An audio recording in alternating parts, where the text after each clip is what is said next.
and welcome to another episode of 50 Shades in Grey. Now today, my guest that was on the show suddenly cancelled on me last minute, which is unavoidable as always. So it meant that we had to think on our feet a little bit. So we went to the emails that we had, and as luck would have it, actually, we'd already received a question in that someone wanted to take a look at. So we thought we'd do a short podcast on that today. So this is the question.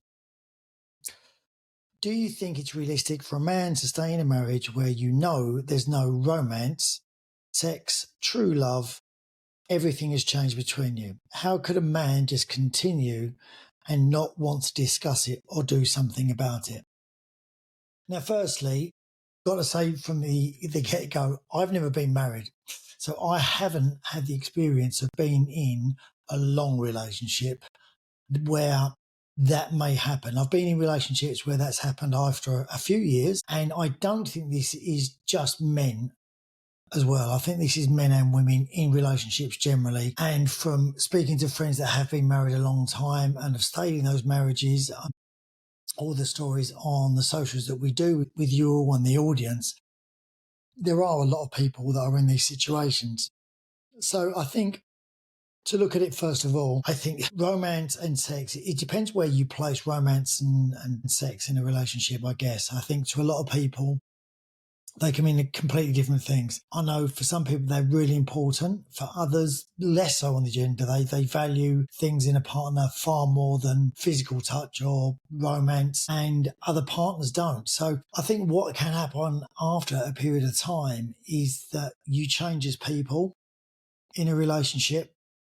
And I think that's due to a number of reasons. One of you staying at home and bringing up the kids. I think that is often a story that I hear where more often than not, it's the woman that stayed at home, given up her career to raise the kids. She's done that, and the husband goes out to work, or the partner goes out to work, and their sort of life evolves and moves on. And the person that stays at home looking after the children, their life becomes the children.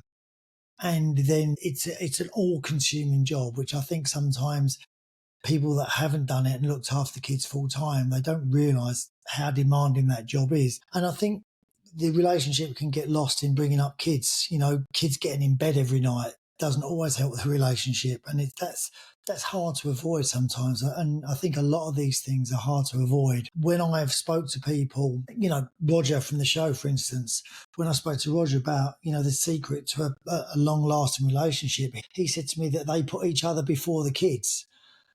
Now, I've never had that. I've never been with someone that I've had kids with long enough to have that. And I think that would be completely different, because every relationship that I had, being a single parent with my son, Zach, he came before everyone.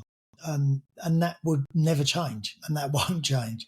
And I would understand that in someone else. But I know a lot of the women that I met, they found that very difficult. They understood it, but they found it extremely difficult, that because I was so the other way and putting him forward in front of everything. But I think when you speak to a lot of people, that's their take on it. But when I've then spoke to people that have been in relationships and had the children in the relationships with the partner they was with, they have said to me, no, like my husband or my wife comes before the kids. They come second to the relationship. And they seem to be relationships that really stand the test of time, I think, because it must be difficult spending all those years with someone, especially when you change so much. And if you're not constantly working at the relationship, I think you probably wake up one day when the kids start to get to the end of even primary school and suddenly think, you know, we're strangers, you know, we're completely different people now.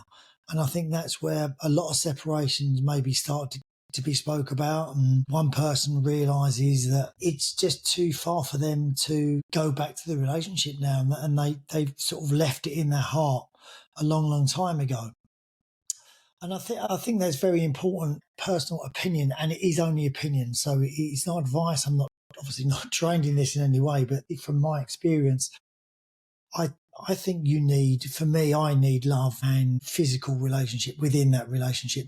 That's important to me. And I know that's not the same for everyone. And I know that changes over time from speaking to friends, especially with women through menopause. That can be obviously a a part of it that their sexual drive diminishes. But I've known that in men, that women have told me that, they're just not interested. And I think this is where they're hard conversations to have, and they're honest conversations to have about where you are, both of you, in the relationship and what you want out of it. Has that changed since you first met, whether that be 3 years later, 10 years later, 20 years later? We do change as people. So in answer to the question, I think it's about constant communication with each other to see where you actually are in the relationship. I think true love, I think there's so many forms of love as well. I think you can permanently be in a state of falling in love. As we spoke about a couple of weeks ago, I don't know if you ever get to that stage of being in love, because you always want to be feeling more and more. Surely after 10 years, you're going to love someone more than you did after 5 years. And after 15 years, you're going to love them more. Or do you just love them in a different way? Does that love sort of go out of that physical attraction and then go into more of a friendship and wanting to be with someone like you would a family member as opposed to a partner? And do people change in terms of what they actually want in a relationship? So in the beginning, does one of them, want all these things, that physical touch and love and holding hands, and the other one does, until they reach a certain point where they feel like they don't need that anymore, but they want companionship and they want someone to go out to dinner with, and they want someone to come home to, and someone that's there on the couch next to them when they're watching TV.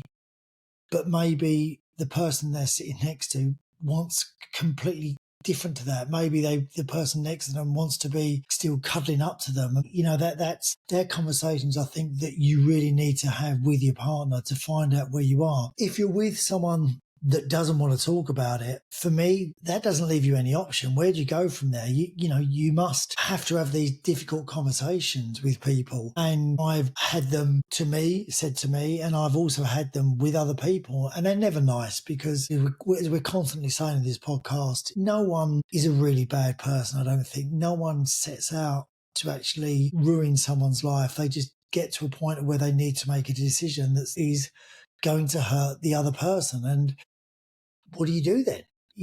I remember one said to me, it was after a breakup, and I didn't want the breakup to happen. I was quite sad about it, actually. There was one thing that the person said to me before they left, and it was really simple, but it really stopped me in my tracks, and it's always stayed with me. And they said to me, I couldn't stay. I'm just not happy. Now, when someone says that to you, what more can you say back to that? How can you convince someone to stay? Because it's not the right thing to do. They've told you they are not happy. And would you want someone there that's not happy in the first place anyway? Would you be content coming home to someone that you think, well, they're not happy, but I am? Because the whole time, they don't want to be with you. And it's not that they may want to be with someone else. They just want the opportunity to be happy doing whatever that may be, sort of being on their own, being single and having independence and just doing exactly what they wanted to do all the time without consulting anyone first. I think sometimes you've got to know that yourself as well. Like sometimes you've got to think to yourself exactly those words. I can't stay, I'm not happy. If it's a case of I'm not happy, but I want to stay, then that's a completely different conversation that you need to have. That's a conversation of, look, this is how I feel. I don't want this to end, but you need to do something about it. Otherwise it's going to get to a point of where I am going to go. And I've had that conversation a few times, and that can happen quite early in relationships as well. That can be like, right, I know where we are now. I don't like it. Like if we can sort it out and don't come back here, then that's fine. But if we keep coming back to this point, I know myself, I'm going to go. So I think in answer to the question that we had, I think you need to have that conversation and be honest with yourself and say, can you stay if you're not happy? And people stay for all different reasons. I know lots of people that have stayed in relationships because of kids. And I always wonder if that's the right thing to do or not. I had a similar decision to make myself, but I knew that I wasn't happy, and the person I was with wasn't happy. So did we want our child to have two unhappy parents that when they go and chase their own life, eventually we're left looking at each other going, what now? What do we do now? Have we wasted sort of the last 15 years and of trying to find happiness with someone else, or are we going to have a go at this? And I'm sure for some people it may work. And for some people, they probably think they're doing the right thing. I just wonder, in those situations, when your kids get to 35, 40, and I've spoke to people that have had these conversations with their kids, most of the time, 8 times out of 10, it's the same story where they'll be with their kids and, they'll say to their kids, well, I've stayed with your father, or I've stayed with your mother all these years and I haven't been happy. And the kids at that age then turn around and go, why? Why? Why didn't you leave? Well, because of the kids. I said, we stayed because of you. And I think the kids will go, well, you should have done. You should have done what was right for you, because your kids are going to do what's right for them. And also the other way of looking at it is, if you had a daughter or you had a son, what advice would you give to them? If they came to you one day and they just said, look, I'm dreadfully unhappy, I'm just really not happy in my relationship and I don't know what to do, would your advice be stay, work on a relationship, and even if you're not happy, stay there? Or would it be, listen, work on it, and if you still feel this way after you feel like you've given everything, then you got to go? I know that would be my advice to my son. Definitely, my most important thing to me is the happiness of my son, and I think to everyone it's the happiness of their kids. And your advice would be, you need to make yourself happy. They're tough decisions to have to make sometimes, and they're awkward conversations to have. And yet, the other person may well hate you, but they may thank you for it one day, deep down in the back of their mind, because they may go on to other things and have great experiences and meet other great people that they wouldn't have had that opportunity if they had stayed with you. So I think when you look at this question, if everything has changed between you, then why has everything changed? Has it been because of kids? And is it something that you can claw back? Is it something that you can get back to?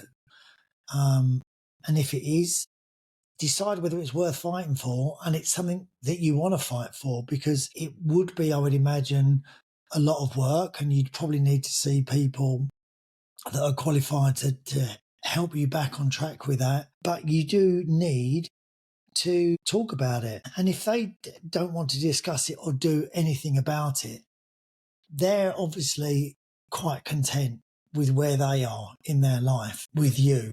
And I guess the question is, are you content for that? Because if you're not, I think you know the answer to it yourself. You need to do something about it. And sometimes if you can't have a conversation, send a letter, or don't do it by text, but send a letter or a video even, or write something down. I always remember one of the podcasts that we did with Anna Martha, and she was telling me about her husband, that the book that she wrote, The Uncomfortable Truth, that he was reading, and he read a lot of this stuff that Anna had written down.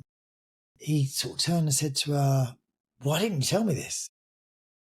And she kind of said, yeah, I've been telling you every day for the last 5 years, but you haven't heard me. So it is amazing sometimes that people don't purposely mean not to listen or to hear you, but in everyday life, things get lost. There's kids running around and they've sort of got one ear trying to listen to you and the other ear making sure that, like, the kids outside haven't fallen off their bikes or going too near the road. So sometimes it's finding, I guess, another media by which they can actually listen to on their own without interrupting.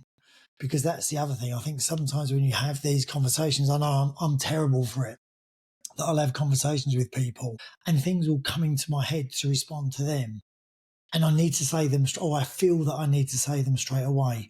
So I have to really work on now, like taking a breath and thinking, right, remember that, because you need to say it. And often I don't, because I've got memory of a goldfish. But I think that, maybe sometimes if people gave you stuff in a video or a voice note, that they can listen to it and they tend not to interrupt, because they know if they interrupt, they're not going to hear it. And they can write things down if they need to, not a text. just don't send a text. A text can be interpreted in so many different ways. You know, a comma can mean one thing to one person and something completely different. I mean, we said this last week. How many times when relationships aren't going right, do you analyze, you know, all these messages that we get and think, oh God, what does that mean? And they've not left a kiss that time, and that seems really short. But you just don't know when the other person is writing this. Are they doing it in a rush? Are they doing it, you know, while they're waiting for their train and their train turns up so they finish it quickly? Or are they doing it at work before someone comes in and sees they're on the phone, you know? So I don't think text messaging is a good way to do it, but you need to find a way of chatting to him, because our lives are important. Our lives, you need to be happy. And I think I've said this a lot when we've spoke about being single, that single can be a great place to be happy. Having someone else in your life should be an added bonus, but you've got to be happy on your own. And the worst place that I think you can be, and I think if you've experienced it, you'll know what I'm talking about, is being with someone and being lonely is the most loneliest place of all, because there's just no escape from it. It's completely different to just being on your own. Being lonely with someone is a really hard place to be, and it's strength sapping and energy sapping. It's relentless sometimes.